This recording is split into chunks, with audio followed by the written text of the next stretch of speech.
Hi, this is the CEO of Cali, Jonna, and I'm here at Naturna Institute with Dr. Christina Burns, and we are here to talk a little bit about periods. But first, I would love to talk a little bit about the Institute here in New York City and what you guys do here. Sure. So Naturna Institute is a integrative health clinic focused on women's health, and we use acupuncture, nutrition, herbal medicine, and functional medicine testing to help women on their sort of hormonal journey. So anywhere from starting with teenagers, when they hit menarche and hormonal issues can start through the years when they're trying to get pregnant, so fertility issues, through pregnancy, and then postpartum. We also help women that are going through the menopausal era too. It's all related, really. It's sort of like the dance of hormones throughout the life cycle, and we just love working with women and find that the integration of the natural methods with some of the Western diagnostics has been really powerful in helping them improve quality of life. I think that's great. I truly believe in everything that you guys are doing here, so you guys should definitely check them out. And now we're going to talk a little bit about periods. So I know that this is not always the most comfortable conversation for us to talk about, but I think there's a lot of value to educating yourself a little bit more about it. So why don't you tell us how long, on average, is a female period? Sure. Usually a period lasts from about 4 to 6 days. Obviously, we see ones as short as 2 days, and ones that can last weeks. Yeah, I know. And ones that can last weeks. But the general average of a quote-unquote healthy period would be considered 4 to 6 days. Okay.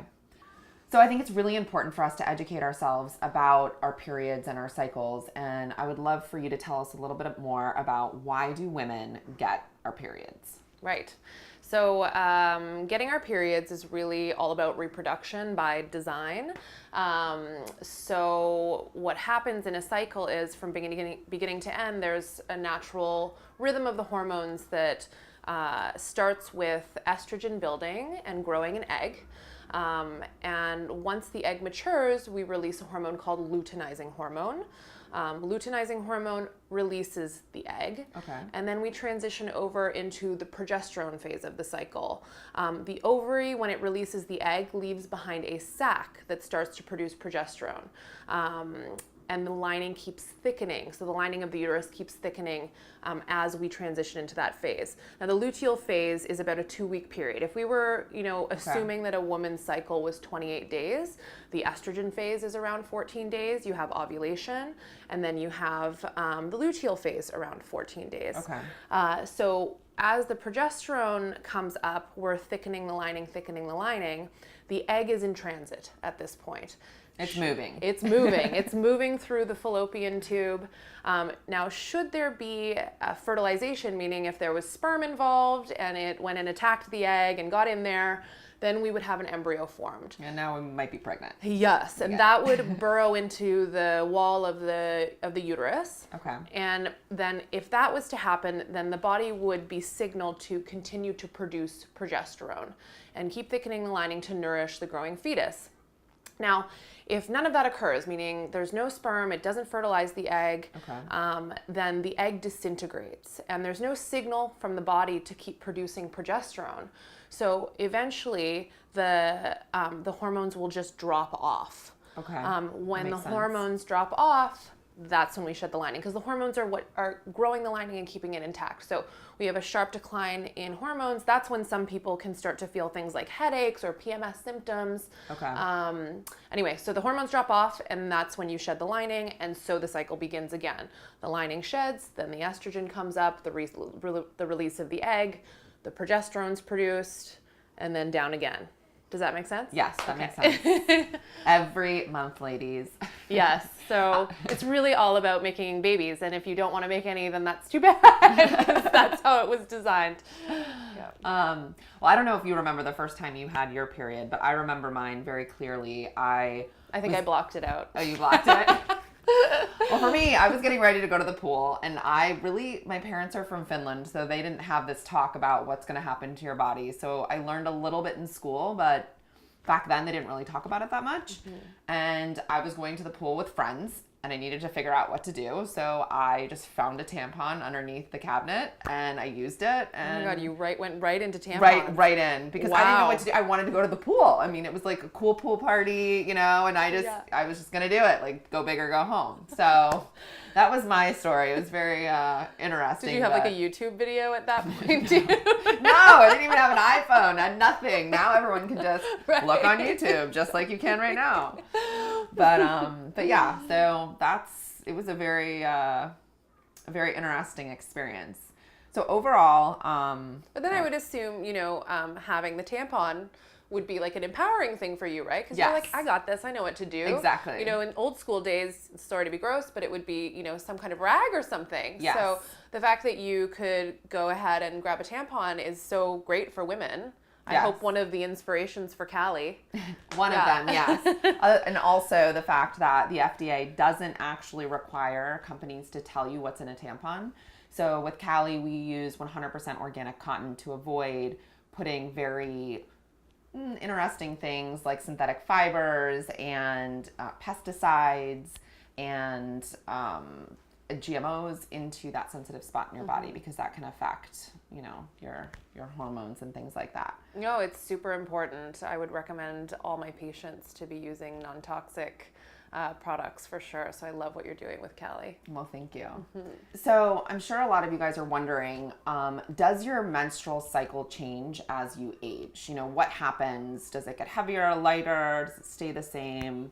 Can you give us a little bit of information about that? Sure. I mean, there's no global kind of pattern for women, but generally the trend is to have a lighter period as kind of the years run on. So somewhere in women's 30s, often they start to notice that the cycle starts to become a little bit lighter and shorter. Okay. You do have some women that will have the opposite, that it actually can just get really, really heavy and sort of chaotic. I find that happens more around like menopausal area. Okay. That the cycle can become irregular, and when it does come, it's just like this flooding, horrible experience. But if it's a general trend, then yeah, I would say mid-30s, and in some cases early 30s, the cycle is just becoming lighter and shorter. Yeah. Okay. Now, do you think, is there anything that women can do to kind of create a lighter period, or are there any type of, you know, holistic like herbs or something, you know, for women that do tend to have much heavier periods, to still continue to have a healthy period, but maybe be able to reduce it a little bit for it to not be so chaotic for them?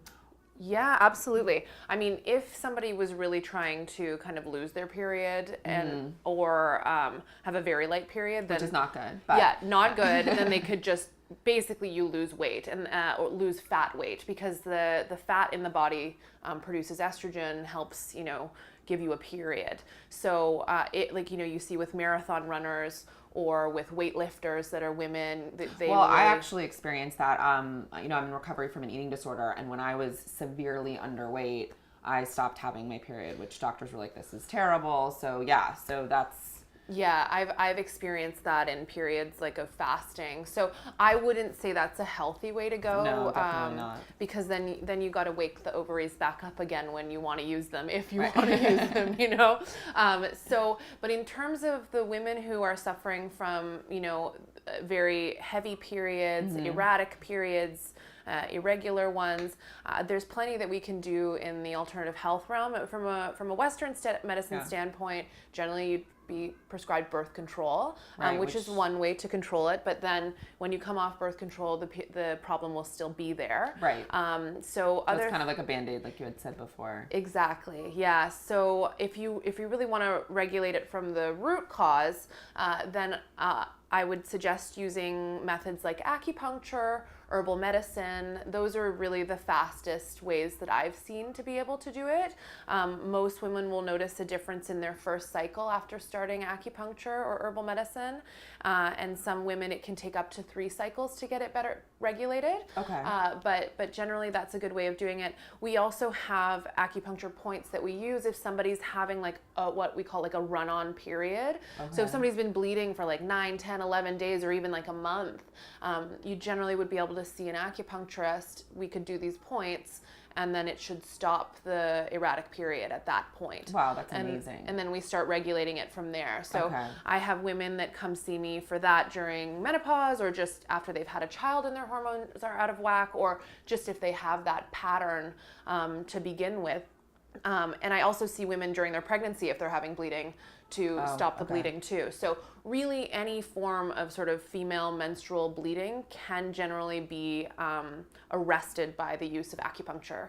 That's really, really great knowledge, because I don't think a lot of people know that. So No, I don't. And even, the patients that come to Naturna are really surprised. They're like, I can't believe it worked that fast. Wow, that's great. Because, you usually tell them, okay, like within 24 hours, you're going to see this taper off. Yeah. And it usually does. Yeah, that's one thing that I definitely am going to be trying is acupuncture, and maybe we'll be doing a video on that. But my father, before I was born, he was a smoker. My mother said that I will divorce you unless you completely stop smoking. And so he did acupuncture, and he has never picked up a cigarette in 35 years. That's so cool. Yeah, he said he did it once, and he said he cried when they put the one right here. Oh yeah, that one sucks. Yeah, but he said other than that, like, he never picked up a cigarette again. Yeah, that's amazing. Yeah, so I definitely believe in it. And I think that we don't think about it as much to cure a lot of different things that it actually can cure, especially, kind of regulating your period in some aspect. Yeah, for hormonal control, it just ends up being really amazing. It's gained a lot of traction in the fertility realm,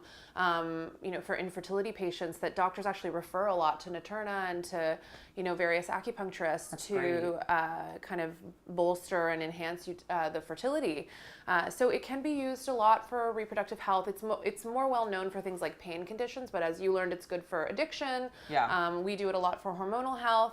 Another thing to keep in mind if somebody was to have really heavy periods is what you're consuming in your food. It's probably beyond the scope of this video to get really into it, but if you're having really heavy periods, do not do things that increase the bleeding, such as like drinking alcohol while you're bleeding. Okay. That will make you flood way more. There are also certain foods that you can eat throughout your cycle that would make you have heavier periods. Usually they cause a condition called estrogen dominance. So too many animal foods, and I don't suggest vegetarian or veganism per se, but maybe just during that time eat less, animal protein. And I think it's just alcohol. eating like a healthy. Well, it's okay if you eat the animal proteins during the period because you want to replenish the minerals. It's if you're eating sort of conventional meats with lots of extra hormones in them, or dairy, that can increase the likelihood that you're going to have a heavy period. Okay, that makes sense. And then there are things that you can consume like flax that are actually good for regulating pain and reducing bleeding. Yeah. Okay, awesome. Yeah. So just some tips for the bad cycles. Yeah. Well, thank you so much for sitting with us and talking to us a little bit about this. And we will talk to you guys soon. Thanks a lot.